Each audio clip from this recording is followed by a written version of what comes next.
Vamos a ponernos de pie y vamos a cantar todos juntos a nuestro Señor. Aunque en esta vida falten riquezas, sé que allá en la gloria tengo mi mansión. Alma tan perdida entre las pobrezas de mi Jesucristo, tuvo compasión. Más allá del sol,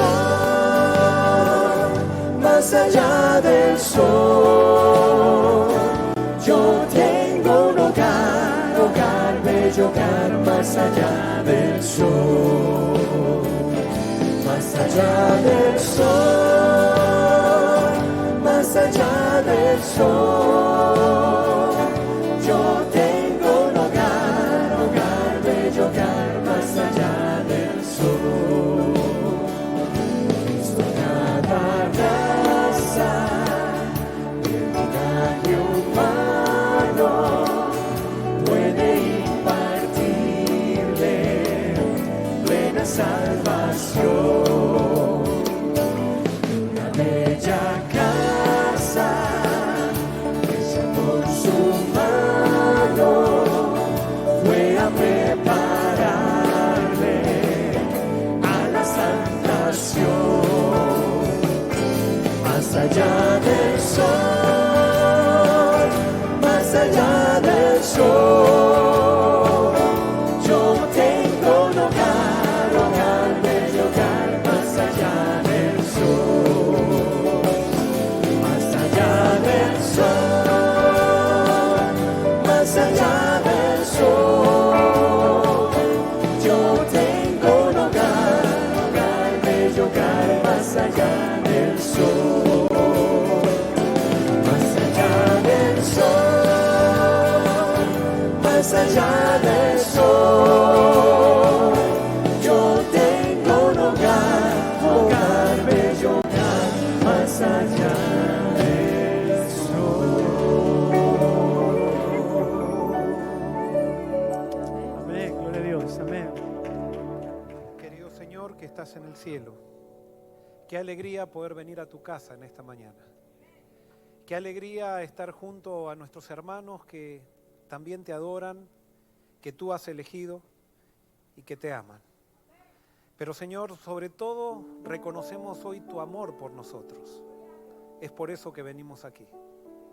Y queremos pedirte que tú abras nuestro corazón, nuestro oído espiritual a tu palabra. Y que podamos tomar decisiones que nos acerquen más a ti, a causa de haberte conocido mejor. Esto te lo pedimos y te lo agradecemos en el nombre de Jesús. Amén. Amén.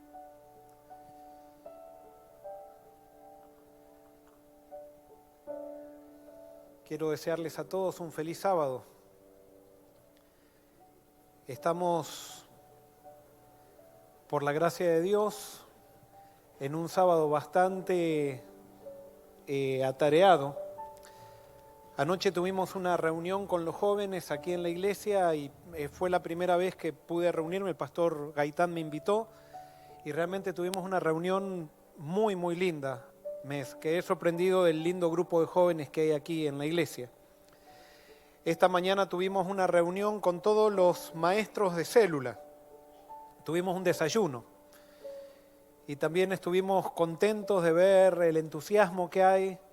Estuvimos analizando cómo hacer para que todos podamos trabajar unidos. Y por la gracia de Dios que esta iglesia se transforme y sea y continúe siendo una iglesia viva, una iglesia que dé honra a Él. Quiero anticiparme, el viernes que viene vamos a tener un viernes de consagración que le llamamos aposento alto. Creemos que como iglesia debemos consagrarnos a Dios. Queremos pedirle a Dios que nos muestre si hay alguna puerta, alguna cosa que quizás nosotros estamos dejando abierta, donde la influencia de Él se puede estar escapando y donde el mal pueda tener acceso a nosotros. No sabemos bien qué es lo que Dios nos va a mostrar, pero si usted quiere ser parte de esa noche de reavivamiento, lo esperamos el viernes que viene a las 7. Nos vamos a encontrar aquí, se llama Aposento Alto, va a ser una noche de confesión y de consagración. Y quiero también invitarlos, en febrero está viniendo el pastor, el presidente de la Unión Española, el pastor Óscar López, a predicar aquí. Queremos comenzar este año reconsagrándonos una semana al Señor y Él va a venir a hacer una semana de énfasis espiritual. Así que pónganlo en sus agendas y vamos a tener una semana que estoy seguro muy bendecida, donde vamos a ser todos llenos por el Espíritu Santo. Muy bien, después de haber dado estos anuncios, vamos a abrir la palabra y vamos a entrar en un tema, vamos a seguir en esta serie que se titula Sometidos a Jesús. Y hoy vamos a analizar un personaje muy interesante, Herodes el Grande. Y vamos a abrir la Biblia en Mateo, capítulo 1, versículos 1 al 5, que dice lo siguiente. Esto ya lo vimos, el sermón que prediqué pasado, nos conecta con esta parte de la historia. Dice así: Cuando Jesús nació en Belén de Judea, en días del rey Herodes, vinieron del oriente a Jerusalén unos magos, diciendo: ¿Dónde está el rey de los judíos que ha nacido? Porque su estrella hemos visto en el oriente y venimos a adorarle. Oyendo esto, el rey Herodes se turbó y toda Jerusalén con él. Y convocados todos los principales sacerdotes y los escribas del pueblo, les preguntó dónde había de nacer el Cristo. Ellos le dijeron: en Belén de Judea. En los versículos 7 al 9 sigue diciendo: Entonces Herodes, llamando en secreto a los magos, indagó de ellos diligentemente el tiempo de la aparición de la estrella. Y enviándolos a Belén dijo: Id allá y averiguad con diligencia acerca del niño, y cuando le halléis, hacedmelo saber, para que yo también vaya y le adore. Ellos, habiendo oído al rey, se fueron, y he aquí la estrella que habían visto en el oriente iba delante de ellos, hasta que llegando se detuvo sobre donde estaba el niño.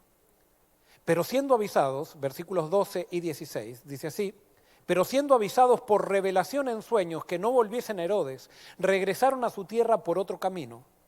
Herodes entonces, cuando se vio burlado por los magos, se enojó mucho y mandó a matar a todos los niños menores de 2 años que había en Belén y en todos sus alrededores, conforme al tiempo que había inquirido de los magos. ¿De qué vamos a predicar hoy? Hoy vamos a predicar acerca del liderazgo. Vamos a analizar específicamente qué es liderazgo. No es lo mismo ser un dirigente que ser un líder. No todos los líderes llegan a ser dirigentes. Y no todo dirigente es un líder. Es más, cuando encontramos un dirigente que no es líder, tenemos un grave problema. Y hoy vamos a analizar esto en la persona y en la historia de Herodes. Y quiero hacerles una pregunta. Dígame esto si es falso o verdadero. Para ejercer liderazgo hay que tener poder, ¿no? Yo creo que sí. El poder es necesario. Sin poder no podemos hacer nada. Es más, ustedes están hoy aquí porque ejercieron poder de venir. Si no tuvieran poder, no podrían haber venido. Muy bien, acá me dicen tendría que definir poder y a eso vamos. Pero sí, el poder es necesario. Sin poder nosotros no hacemos nada. Y es por eso que toda la gente busca poder. Todos queremos poder. Sin poder, vuelvo a repetir, no podemos hacer nada. Pero hay 2 tipos de poder. Está el poder interno y está el poder externo. ¿Cuál es el poder interno? El poder interno es el poder que uno adquiere por el desarrollo del carácter. Ese es el poder interno. ¿Y cuál es el poder externo? El poder externo es el poder que se adquiere por las posiciones, por los títulos, porque me eligieron para ser director de una situación o de una... Ese es el poder externo. Hay dos tipos de poderes. Y nosotros tenemos que analizar, y hoy vamos a analizar, cuál es el tipo de poder que nosotros estamos desarrollando. ¿Cuál de estos dos poderes es el más importante? Pregunto, ¿el poder interno o el poder externo? Muy bien, el poder interno es el poder más importante, el poder del carácter es el poder más importante. Ahora, no todo el que tiene poder interno llega a tener poder externo. Y no todo el que tiene poder externo tiene poder interno. Y los que tienen poder externo y no tienen poder interno llegan a ser una maldición para la gente que los rodea. Ahora, ¿qué es lo que premia generalmente esta sociedad? Cuando esta sociedad habla de líderes, ¿de qué tipo de líderes está hablando? ¿De gente con poder interno o con poder externo? Muy bien, esta sociedad premia o considera líderes a aquellos que tienen poder externo. Y entonces todo el mundo lo que trata de hacer es buscar poder externo. Y nos peleamos por tener el poder externo. Sin embargo, cuando estamos en ese tipo de peleas y llegamos a tener ese poder externo, el poder externo lo usamos como una maldición para los que nos rodean. Y nosotros estamos desarrollando aquí un nuevo modelo de iglesia. Y ustedes saben que cuando Jesús hizo discipulado, Él estaba formando líderes. Al desarrollar un nuevo modelo de iglesia, nosotros queremos que todos seamos líderes en esta iglesia. Pero tenemos nosotros que decidir si somos líderes que buscan el poder interno o que queremos el poder externo. Y ¿saben qué? Las iglesias muchas veces no son diferentes a una empresa. Y en las iglesias muchas veces vemos que los mayores problemas surgen por la búsqueda de poder externo. De acuerdo a lo que nosotros vemos en la Biblia, nosotros debiéramos buscar siempre el poder interno y dejar que Dios nos dé el poder externo a través de las circunstancias. Pero nosotros generalmente lo que hacemos es buscar el poder externo y con eso no permitimos que Dios desarrolle el poder interno. Y perdonen que eso lo puse en rojo y no se ve muy bien, pero dice, las personas con poder interno que llegan a poseer poder externo son una bendición para todos aquellos que están bajo su influencia. Pero las personas que llegan a poseer poder externo sin haber desarrollado el interno, llegan a ser una maldición para las organizaciones y las personas de las que se sirven. En otras palabras, cuando una persona tiene poder interno y es puesta o se le da poder externo, llega a ser una bendición tremenda. No estamos diciendo acá que el poder externo no es bueno, no, estamos diciendo que el poder externo es muy bueno, pero siempre tiene que estar respaldado por el poder ¿cuál? El poder interno. Y por eso hoy vamos a analizar, se me trabó el clicker, no sé qué habrá pasado. ¿Quién era Herodes el Grande? Y por eso en el título del sermón puse Herodes el Grande. Sí, Herodes fue un grande. Si ustedes analizan la historia, Herodes hizo una gran diferencia en Judea.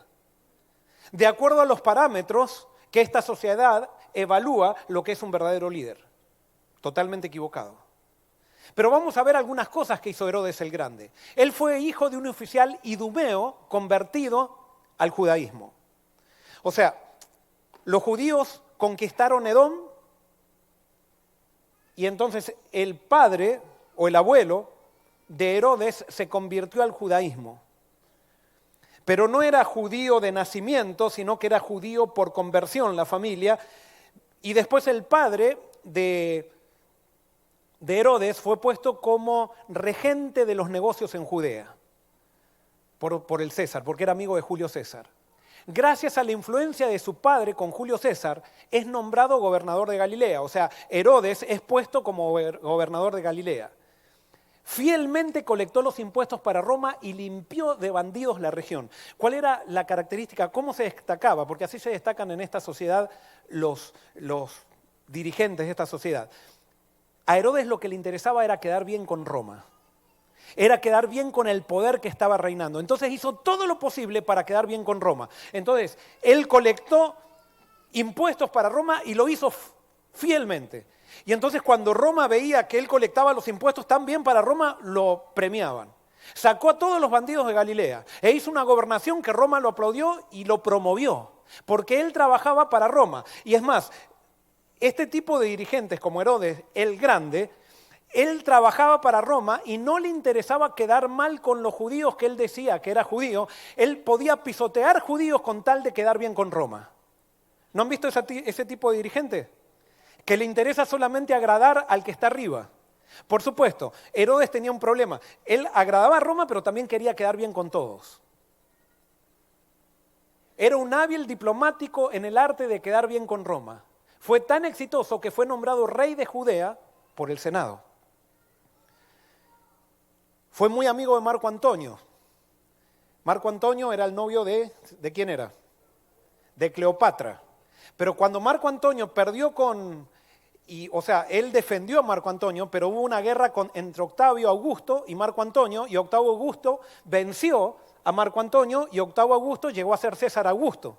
Era tan hábil diplomático que él, de ser íntimo amigo con Marco Antonio, fue y habló con César Augusto y terminó siendo íntimo amigo de César Augusto. Y César Augusto le dio todo su apoyo para que él sea rey de Judea. Generó mucho trabajo por medio de construcción de monumentales obras arquitectónicas. En la época de Herodes, él construyó circos romanos, construyó Masada, construyó Cesarea, construyó un puerto marítimo en Cesarea que usó una tecnología que en esa época nunca se había usado, haciendo construcciones submarinas.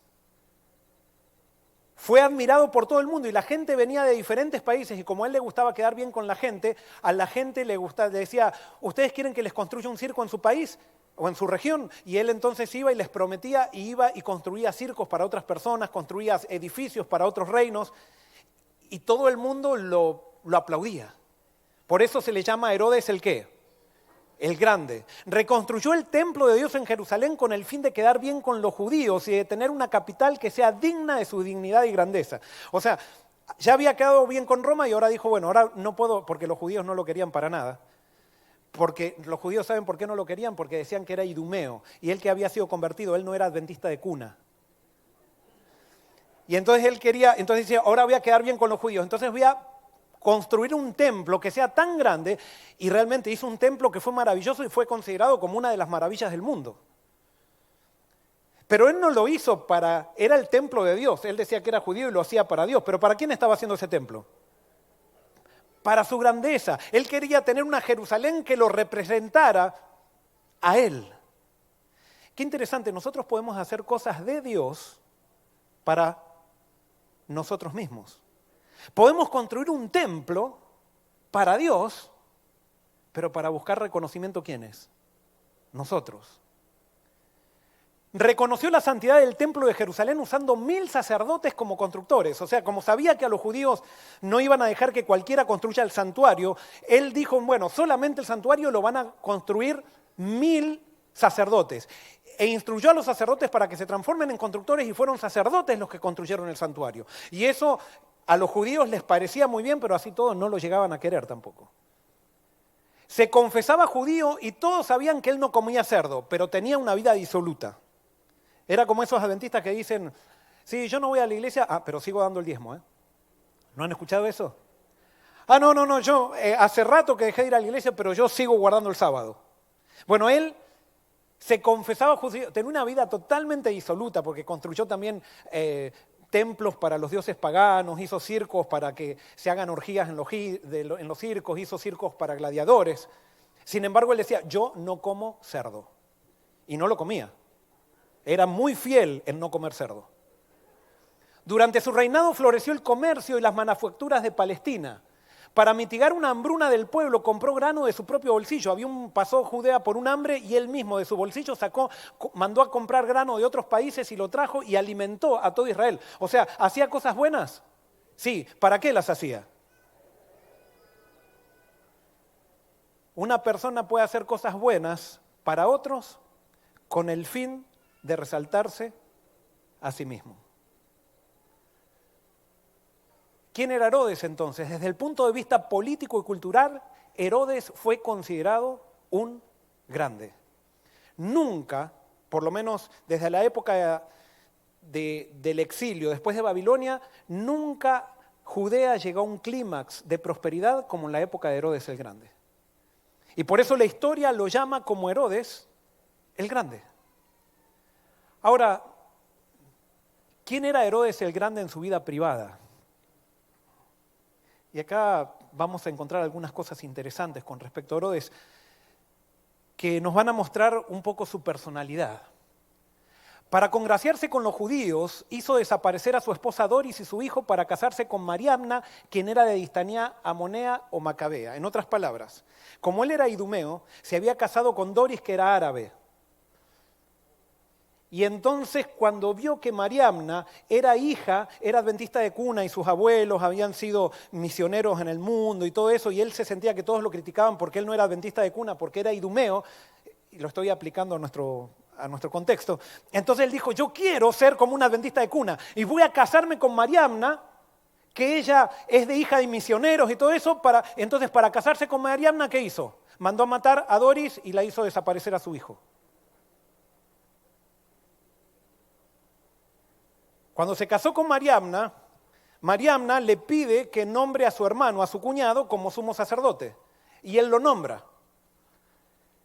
Pero como el hermano de Mariamna comenzó a tener mucha influencia, un día que estaba bañándose en la piscina del palacio, lo mandó a ahogar y lo mató.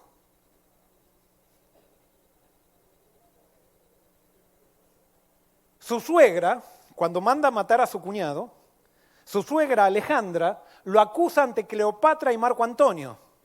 Y entonces él viaja para ser interrogado por Marco Antonio y Cleopatra, porque su suegra era amiga de Cleopatra, y entonces viaja para ser interrogado y deja a Mariamna, su esposa, a cargo de su tío José, dándole una orden muy extraña. ¿Y cuál es la orden que le da a José? Le dice, mira, como yo amo tanto a Mariamna, y Mariamna era muy linda, era hermosa, como la amo tanto a Mariamna, yo ahora voy a hablar con Marco Antonio y no sé cómo voy a salir de esto. Si a mí me llegan a matar, por favor, mata a Mariamna también, porque yo no podría soportar que ella viva con otro hombre. Lo hacía, ¿por qué? Por amor, porque él no podía vivir sin Mariamna. Ese era Herodes, el Grande.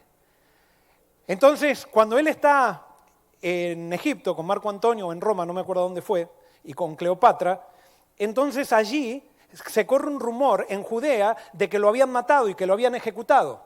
Entonces su suegra le recomienda a José, que era su tío, que las lleve a ella y a su hija a Roma para tener protección.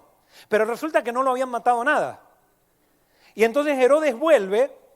Y cuando Herodes llega, su hermana Salomé, tenía una hermana, le miente y le dice que Mariamna le fue infiel con su tío José.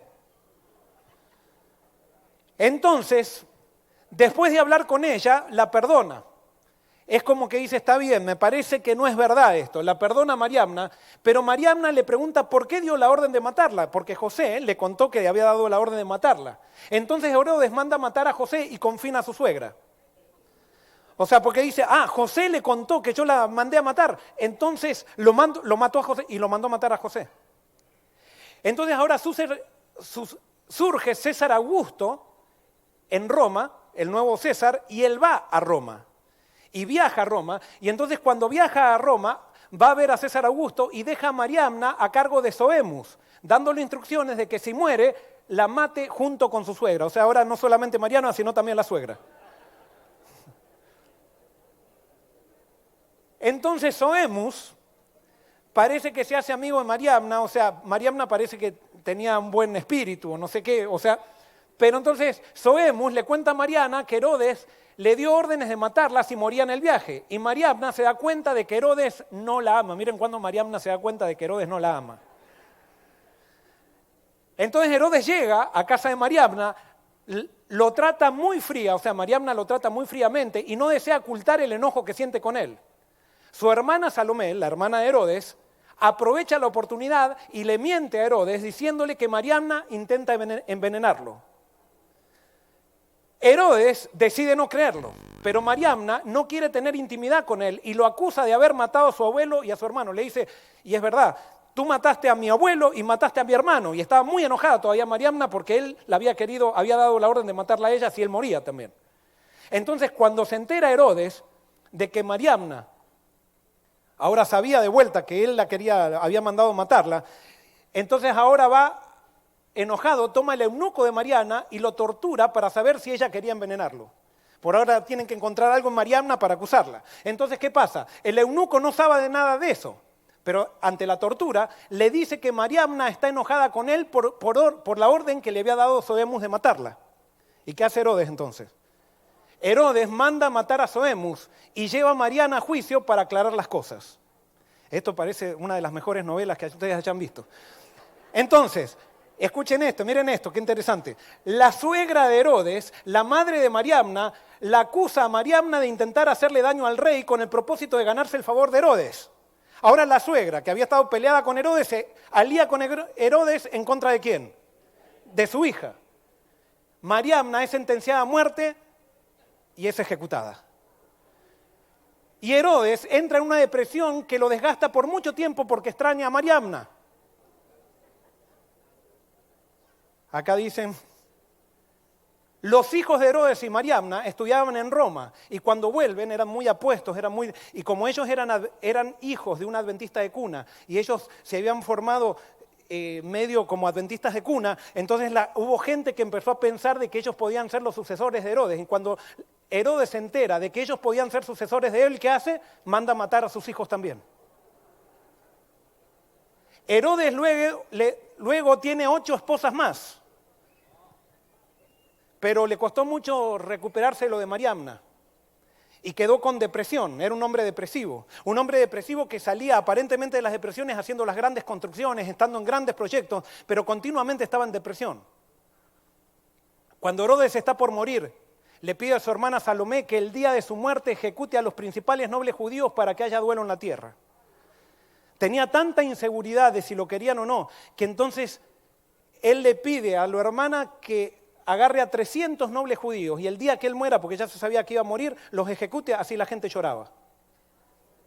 Lloraba cuando él muera, pero por causa de los otros. ¿Qué?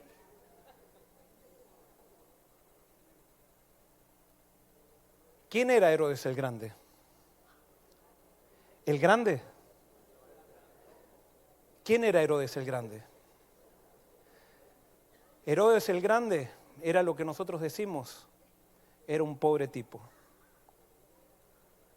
Herodes el Grande era un pobre tipo que vivió para buscar el poder externo, que vivió para tener el escritorio, que vivió para tener la posición, que vivió agrandando al que estaba arriba para quedar bien con el que estaba arriba. Fue un pobre tipo que vivió para sí mismo. Porque todo el que busca el poder externo vive para sí mismo. Y todo el que vive para sí mismo hace sufrir a todos los que tiene alrededor. Sí, a veces puede dar plata para una hambruna. A veces puede construir un templo para Jehová. A veces puede hacer que los sacerdotes sean los únicos que construyan el templo y hasta quizás no come cerdo. Pero Herodes era un pobre tipo. Como recién decían, alguien dijo ahí, estaba loco. Es que el mundo está lleno de locos que están buscando continuamente el poder externo, el cual la sociedad nos vende que es el poder que hace a un líder.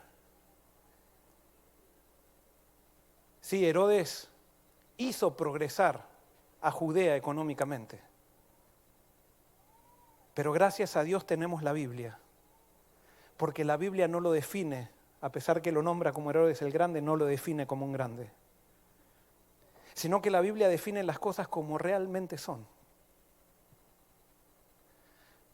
Como les decía al principio, las iglesias están llenas de personas, de las cuales yo puedo ser el primero, que estamos buscando el poder externo. Porque así como Herodes, estamos tratando de forjar nuestra identidad por las posiciones que tenemos y no por lo que somos.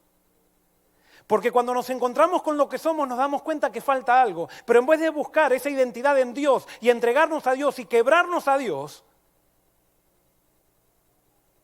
tratamos de ser grandes, buscando un poder que a medida que lo adquirimos nos va dejando cada vez más vacíos. Es en ese contexto y en ese reino de Herodes el Grande que el niño Jesús nace en un pesebre. El rey del universo nace en el reino de Herodes el Grande.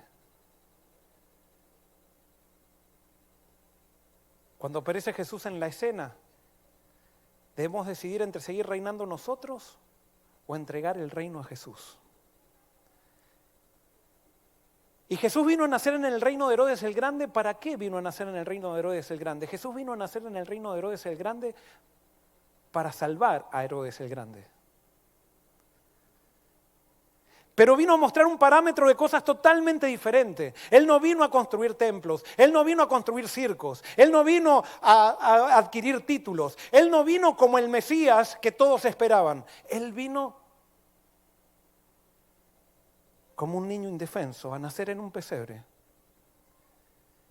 Y el único poder que adquirió en los primeros 30 años fue el poder de un carpintero.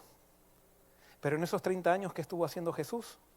Desarrollando poder interno. Porque Jesús tenía muy claro lo que Él nos aconseja a nosotros. Nosotros debemos buscar el poder interno y Dios se encarga a su tiempo de darnos el poder externo. Y es una maldición para nuestras personas, no solamente para los que nos rodean, tener poder externo sin el poder interno. Porque al final ese poder externo nos termina destruyendo, como lo destruyó Herodes. Y por eso es necesario hoy que si tú eres una de estas personas, no importa en qué área, no estoy hablando solamente de la iglesia, si estás trabajando en empresas, estás trabajando, con esto no te estoy diciendo que tienes que ser un mediocre, pero lo que te quiero decir es que nosotros, incluso yo, tenemos que buscar el poder interno. Y es el poder interno que nos va a preparar para recibir poder externo y cuando tengamos el poder externo, que ese poder externo sea una bendición. Hay personas que tienen la sensibilidad y se dan cuenta que en el poder externo no están adquiriendo todo lo importante de la vida y saben hacer un alto para decir, no, yo voy a adquirir un poder interno. Pero hay personas que se envician tanto por el poder externo que no pueden hacer un alto para parar y decir, tengo que replantear mi vida. Y vuelvo a repetir, acá no estamos hablando de empresarios, estamos hablando también de pastores, estamos hablando de ancianos de iglesias, estamos hablando de maestros de escuela sabática. Es necesario que entendamos que a veces hay que hacer un alto y esos altos son una bendición que Dios nos da para adquirir poder interno.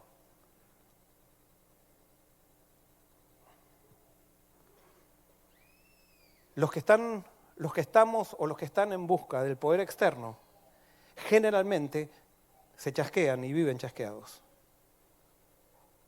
Los que están en busca de poder externo necesitan el control. Herodes tuvo una Gestapo, una policía secreta en Jerusalén y en Judea, que todo el mundo estaba aterrado porque él sabía lo que se hablaba en todos lados.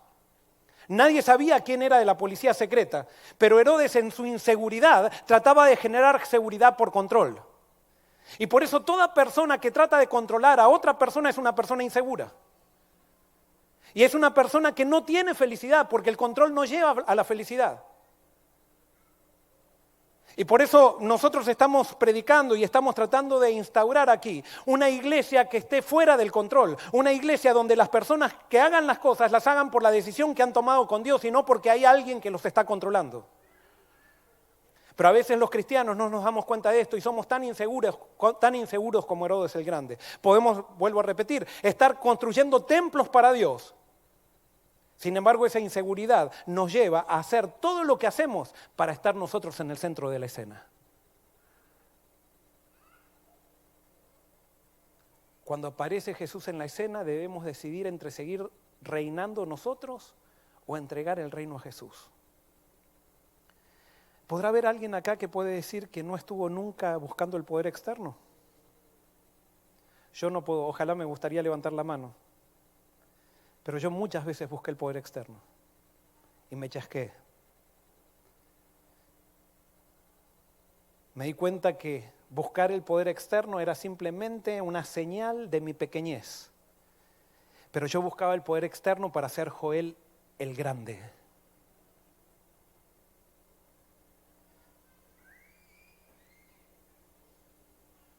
Jesús sabía muy bien que así no eran las cosas. Y por eso, como les decía, vino a traer otros parámetros diferentes para manejarnos en esta vida. Y Jesús dijo en Mateo 16:24 a los discípulos, dice, entonces Jesús dijo a sus discípulos, si alguno quiere venir en pos de mí, niéguese a sí mismo, tome su cruz y sígame. Ahora, Jesús no estaba en contra del poder externo. ¿Por qué? Porque Jesús prometió un trono. Pero Él dijo, primero hay que pasar por la cruz. Y la cruz es el poder interno. La cruz es renunciar a mí mismo. La cruz es someterme a Dios y dejar que Dios me dé el poder externo. Dejar mi vida en las manos de Dios. Yo simplemente me preocupo de desarrollar mi relación con Dios para que mi carácter sea un carácter simétrico. Un carácter parecido a Jesús. Los discípulos también buscaban el trono y rechazaban la cruz. Los discípulos eran sinceros, pero seguían a Jesús al principio. ¿Por qué lo seguían? Por el trono. Es más, los discípulos tenían todo un sueño con Jesús y lo seguían para poder ser parte de ese reino. Buscaban el trono y no se habían dado cuenta que para llegar al trono, en el reino de Dios, para llegar al trono hay que pasar primero por la cruz. Y en el reino de Dios todos vamos a llegar al trono, pero sin cruz no va a haber trono, nunca. Todo el que quiera evitar la cruz para llegar al trono, nunca llegará al trono en el reino de Dios. Y todo el que quiera evitar la cruz en esta vida, la evitará por causa de alcanzar un trono en esta vida. Y Dios no nos ha llamado a alcanzar tronos en esta vida. Dios nos ha invitado a cargar una cruz. Marcos 10, 35 al 37 dice, muestra la realidad de los discípulos. Entonces Jacobo y Juan, hijos de Zebedeo, se le acercaron diciendo, Maestro, querríamos que nos hagas lo que te pidiéramos. Él les dijo, ¿qué queréis que os haga? Ellos le dijeron, concédenos que en tu gloria nos sentemos el uno a tu derecha y el otro a tu izquierda. Le estaban pidiendo sentarse ¿en dónde? En un trono. Entonces Jesús les dijo, no sabéis lo que pedís. ¿Podéis beber del vaso que yo bebo o ser bautizados con el bautismo con que yo soy bautizado? Ellos dijeron, podemos. Jesús les dijo, a la verdad, del vaso que yo bebo beberéis, y con el bautismo con que yo soy bautizado seréis bautizados. Pero el sentaros a mi derecha y a mi izquierda no es mío darlo, sino aquellos para quien está preparado. ¿Cuál fue el resultado en los discípulos de buscar el poder externo? De buscar el poder del trono. ¿Cuál fue el resultado de esta discusión o de este diálogo entre Jesús y Jacobo y Juan? La Biblia dice en Marcos 10, 42, cuando lo oyeron los 10, comenzaron a enojarse contra Jacobo y contra Juan. Donde se está buscando poder externo, siempre hay peleas. Siempre. Porque en el poder externo es como decíamos con Herodes. A Herodes no le interesaba el templo de Jerusalén. A Herodes no le interesaba alimentar a los que tenían hambre. A Herodes le interesaba él mismo. Y lo hacía todo eso para quedar bien. A los que buscan el poder externo, el principio de aquellos que buscan el poder externo es la conveniencia. Hoy me conviene esto y tengo que pisotear a un hermano judío porque esto me conviene para quedar bien con Roma, entonces pisoteo al hermano judío. Hoy me conviene esto para quedar bien con los judíos, para parecer una adventista de cuna, y mi esposa no es una adventista de cuna, entonces mato a mi esposa y me caso con una adventista de cuna.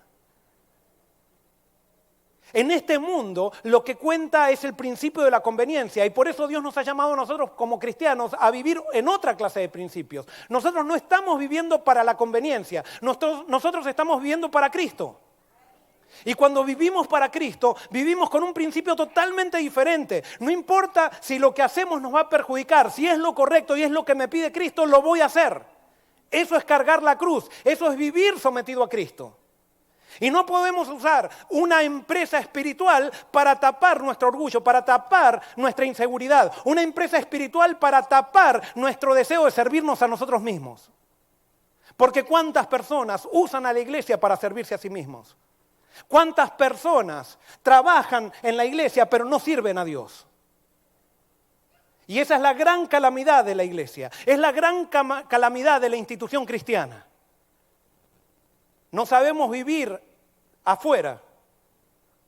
Y sabemos que hay demasiada competencia afuera como para poder sobresalir. Y entonces venimos a querer sobresalir acá y ser el centro aquí. Y por eso nos peleamos, por eso nos encaprichamos, por eso queremos hacer nuestra voluntad, por eso nos ofendemos cuando no nos ponen, por eso cuando no nos tienen en cuenta y no nos visitan decimos que esto, lo otro. Y nos ofendemos de todo porque estamos buscando el poder externo, no hemos descubierto realmente nuestra seguridad en Cristo.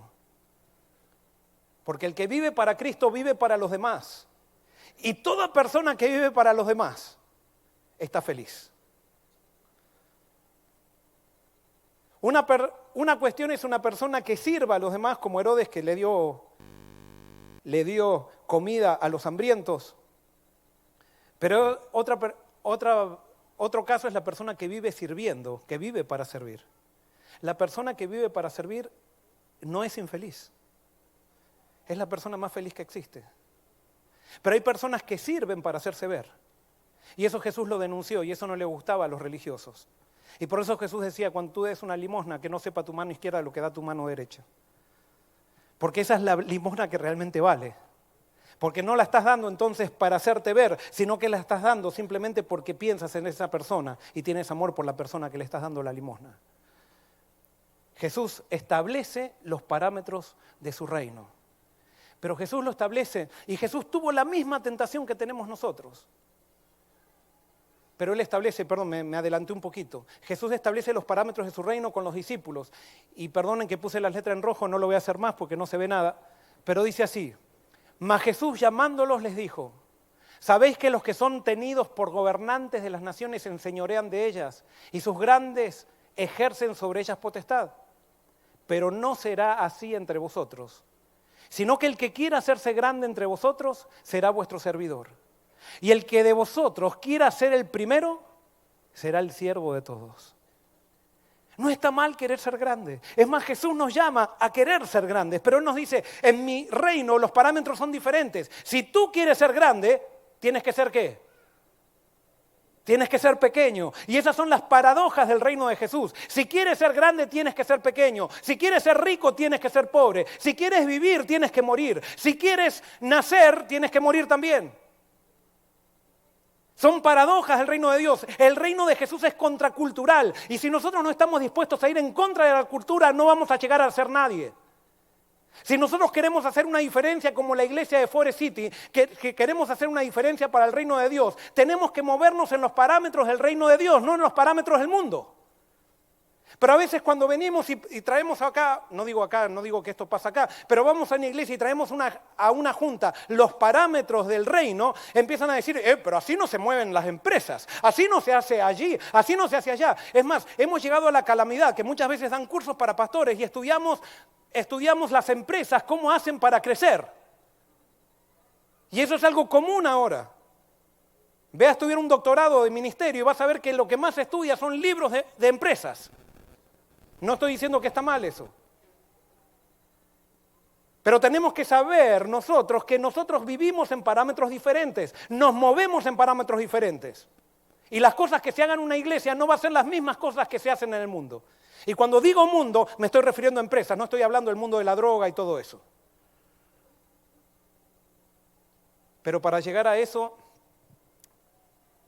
es difícil, porque tenemos que quebrar nuestro orgullo y tenemos que estar dispuestos a dejar de buscar ser Herodes el Grande. Y tenemos que dejar que Jesús se haga grande aquí en este lugar. Jesús tuvo que elegir entre ser Jesús el Grande o ser el Jesús el Galileo. Él tuvo la misma tentación y la misma prueba que nosotros. Y eso ustedes lo saben en una de las 3 tentaciones que tuvo en el desierto, dice Mateo 4, 8 al 10, dice, otra vez el diablo le llevó a un monte muy alto y le mostró todos los reinos del mundo y la gloria de ellos. Y le dijo, todo esto te daré si postrado me adorares. Entonces Jesús le dijo, vete Satanás, porque escrito está, al Señor tu Dios adorarás y a Él solo servirás. Y yo cuando era más joven leía esta tentación y yo decía, pero qué tonto Satanás al hacer esta tentación a Jesús. ¿Cómo Jesús se va a arrodillar delante de Él? Si Jesús siendo el Hijo de Dios viene Satanás y se le aparece y dice, arrodíllate delante mío. ¿Cómo va a ser una tentación? Es como que le falta un poquito de inteligencia a Satanás. Parece que el Satanás que me tienta a mí es un poquito más inteligente que el que tentó a Jesús. Pero ¿cuál era la tentación a Jesús? Hay dos cosas que tenemos que saber. La primera cosa era que Jesús, Él sabía que era hijo de Dios por medio de la fe.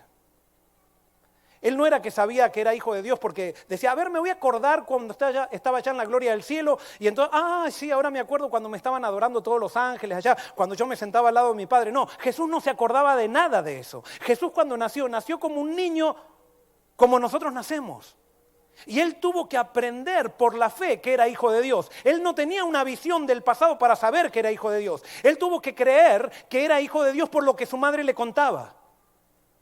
Él tuvo que creer que Él no era hijo de su padre, sino que había sido concebido por el Espíritu Santo. Pero Jesús tenía motivos para dudar de eso.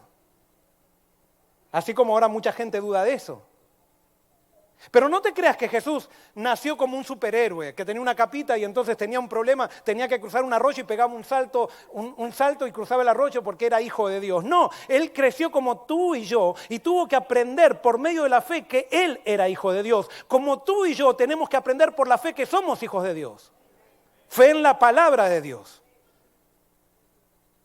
Y por eso Satanás, una de las grandes tentaciones de Satanás es cuando tú estás pasando por problemas, se acerca y te dice lo mismo que le decía a Jesús. Tú no debes ser hijo de Dios si te está pasando esto. Si eres hijo de Dios, haz algo por ti mismo en todo caso. Ahí vas a ver que Dios te bendice. Pero si no, todo esto de hacerte el espiritual y de estar, no tiene sentido. Dios te dejó, tú no eres hijo de Dios. Dime si esa no es tu tentación cuando te falta dinero para la renta. Dime si esa no es tu tentación cuando te dejó tu mujer por otro hombre. Dime si esa no es tu tentación cuando te tocan a tus hijos con una enfermedad. Satanás se acerca y te dice, tú no eres hijo de Dios y tú tienes que aferrarte por la fe a la palabra y esa es tu única salvación y tu única victoria. Eso tuvo que experimentar Jesús. Y cuando Satanás lo lleva a un monte muy alto, ¿qué venía a buscar Jesús a este mundo? Él venía a buscar ¿qué? Venía a buscar el mundo.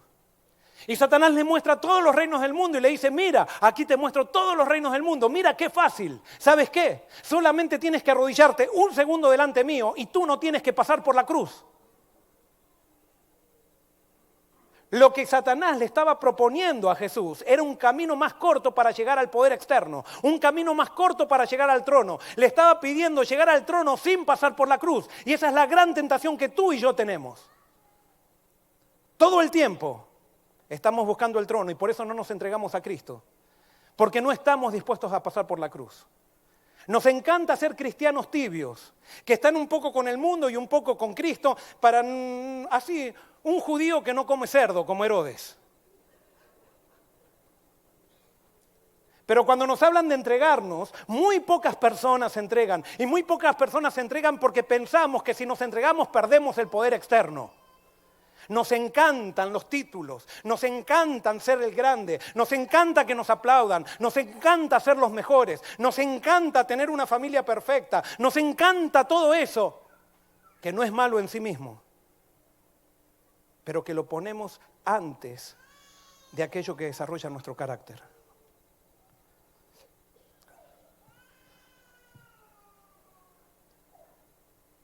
Había un pastor que cayó varias veces y decía, muchas veces mis talentos me llevaron a un lugar donde mi carácter no lo pudo soportar. Y cuando tú tienes poder externo que consigues por ti mismo y tu carácter no se desarrolló para poder soportar ese poder externo, ese poder externo te va a pisotear y te va a maltratar y te va a destruir. Y por eso no te apresures con llegar a ningún lado. Simplemente sométete a Jesús y deja que Jesús desarrolle un poder interno en tu vida. Y con el poco o mucho poder externo que tengas, vas a ser una bendición para todo el que te rodea. Una de las cosas lindas es que hay gente grande en este mundo. Gente grande porque se hizo chica. Y cuando estaba comenzando mi ministerio, había sido invitado a una gran campaña que se hacía en una ciudad. Y yo era el más jovencito de todos los pastores. Había pastores con mucha experiencia. Había pastores que incluso habían llegado a los niveles de unión, de conferencia, de unión. Y parece que uno de estos pastores de unión le caí en gracia. Y yo quiero agradecerle a Dios, aunque nunca le dije esto a este pastor, porque ese pastor se cruzó en mi camino y tuvo la grandeza de hacerse pequeño para que Dios le dé grandeza. Pero me choqueó y me sentí muy incómodo cuando él me avergonzó esto. Me avergonzó porque yo era un pastor sin experiencia, recién estaba comenzando. Y un día que estábamos allí en la casa, me llama, no había nadie en la casa y me dice: Joel, quiero contarte algo. Yo he llegado a la unión. Y tú sabes que tengo un puesto de mucha responsabilidad. Sin embargo, Joel, para llegar a este puesto, muchas veces traicioné amigos, usé a personas para poder mandar informes, hice que personas trabajaran para mí y se largó a llorar. Y yo me sentía cohibido porque yo era un pastorcito que recién comenzaba. Y se largó a llorar y me decía: Joel, sí, llegué. Tengo el puesto que siempre quise tener. La gente me reconoce, pero me siento solo. Y cuando me dijo me siento solo, lloró más que nunca, lloraba como un niño. Me decía: no tengo amigos, Joel, no tengo amigos en ningún lado. Y yo no entendía bien. Pero me hizo bien cruzarme con este pastor, no porque yo después, gracias a ese consejo, no hice de buscar poder externo, sino que cada vez que buscaba el poder externo, comenzaba a sentir ese vacío y esa frustración que me hacía acordar de este pastor que había luchado por ser grande, como Herodes, pero que en determinado momento se quebró y decidió ser pequeño. Y cuando decidió ser pequeño, se transformó en grande para Dios. Jesús vino a salvar a Herodes también, como Jesús viene a salvarte a ti. Y Jesús no viene a salvarnos de Satanás. Jesús viene a salvarnos de nosotros. No es ni Satanás el problema, el problema somos nosotros mismos. Y mientras nosotros estemos en esa búsqueda de poder, en eso de querer quedar bien con Roma, pisoteando principios, traicionando a nuestros amigos, no vamos a llegar nunca a ser felices. Y lo peor de todo es que nunca vamos a poder cumplir la agenda de Dios, por más que estemos haciendo crecer a Jerusalén. Porque construir un templo para Dios no es suficiente. Traer prosperidad a Jerusalén no es suficiente. Lo grande es cuando estamos nosotros dispuestos a quebrarnos y dejar que Dios nos haga pobres en espíritu para que Jesús sea grande en nosotros. Iglesia de Forest City, Dios nos da la oportunidad de ser grandes para Dios, pero ser grandes para Dios implica que dejemos nacer a Jesús en un pesebre y estar dispuestos a tomar nuestra cruz para que cuando Dios quiera nos pongan al trono. que esa sea tu experiencia y la mía.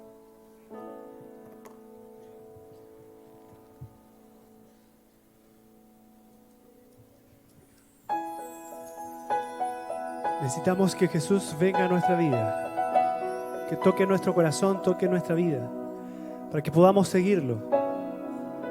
¿Qué le parece si nos ponemos de pie? Para que podamos adorarle, para que podamos cantarle y decirle: Señor, aquí estoy porque necesito que santifiques mi corazón, santifiques mi vida. Hoy es el día, porque ahora mi corazón clama por tu presencia. Y le decimos: Señor, yo me arrodillo ante ti y reconozco tu grandeza, porque Jesús es el grande. Elevo mis ojos al monte, de donde viene mi fuerza. Me postro delante del Santo para alabar y exaltarlo. Mi socorro viene de aquel que hizo la tierra y el cielo. Misericordia recibo y perdón, su gracia también, su amor. Yo me arrodillo, me entrego y me entrego, cuerpo y alma, en cuerpo y alma, para ti, Señor. Yo te agradezco, yo obedezco y obedezco por recibir mi puro corazón.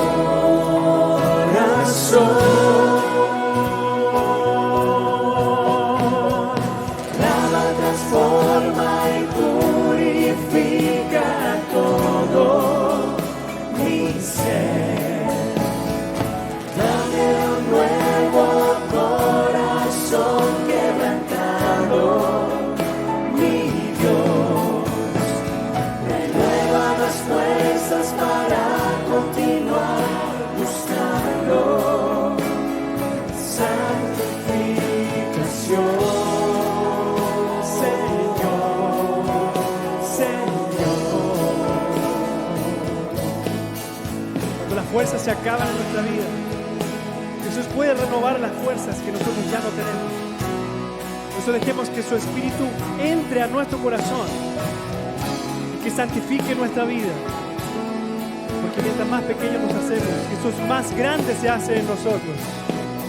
Yo me arrodillo, dile, y me entrego a ti. Y me entrego todo lo que soy, en cuerpo y alma, para ti, Señor. Dile, yo te agradezco. Yo te agradezco. Y obedezco. Y obedezco por recibir mi puro corazón.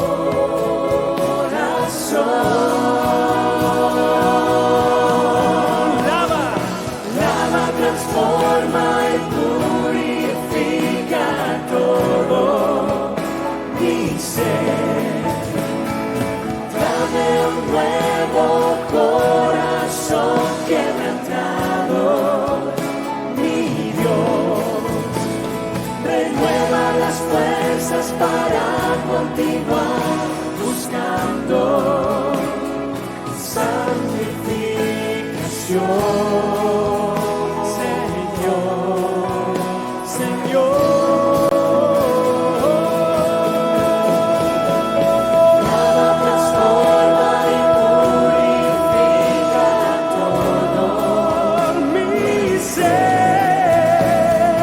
Dame un nuevo corazón quebrantado, mi Dios.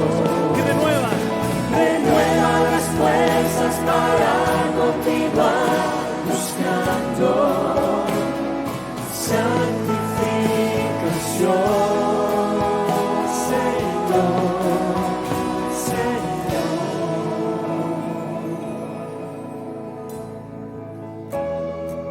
Cierra tus ojos. Y en este momento de intimidad con el Señor, dile al Señor lo que tu corazón está sintiendo, lo que tu vida necesita hoy.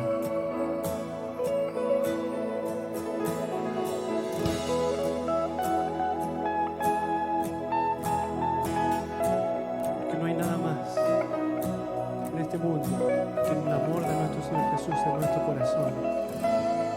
Te damos gracias, Señor. Te damos gracias, Señor, por lo grande que tú eres. Te damos la gloria, te damos la alabanza, porque el único digno y santo es el Cordero de Dios que fue inmolado en la cruz. Hoy le adoramos y lo exaltamos por lo que Él es. Hoy nuestra vida estaría toda. Te queremos pedir perdón porque continuamente queremos, Señor, ponernos en el centro de la escena. Ayúdanos, Señor, a no buscar el poder externo, sino que nos transformemos en verdaderos líderes buscando el poder interno que viene del Espíritu Santo. Señor, como iglesia queremos darte gloria a ti. Queremos que tu poder se mueva entre nosotros. Y queremos adorarte cada sábado, cada día de nuestra vida, levantar tu nombre a través de nuestras vidas. Te entregamos todo y bendice ahora, Señor, las ofrendas que te entregaremos en respuesta a tu amor. En el nombre de Jesús. Amén.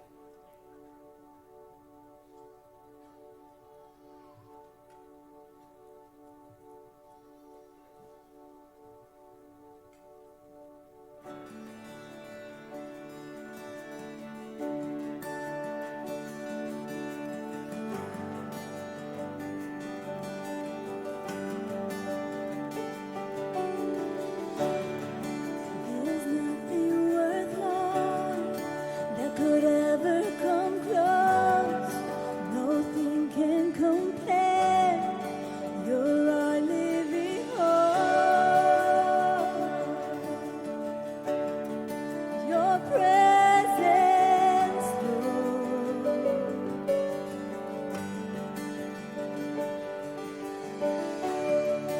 I've tasted and seen of the sweetest of loves, when my heart becomes free and my shame is undone.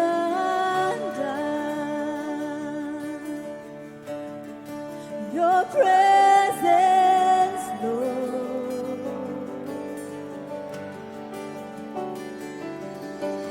Holy Spirit, you are welcome here.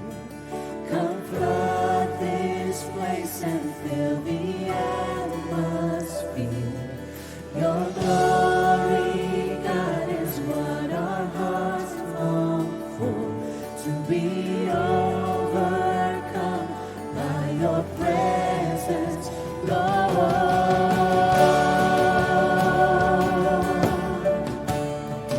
Your presence,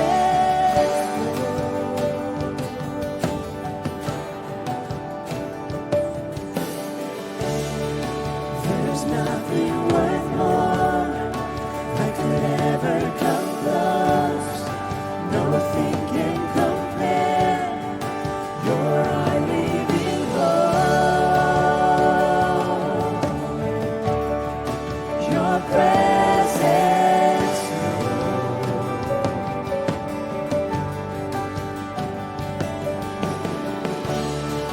I've tasted and seen of the sweetest of loves, when my heart becomes free and my shame is undone. Your presence. Your presence, Sing it. Holy Spirit.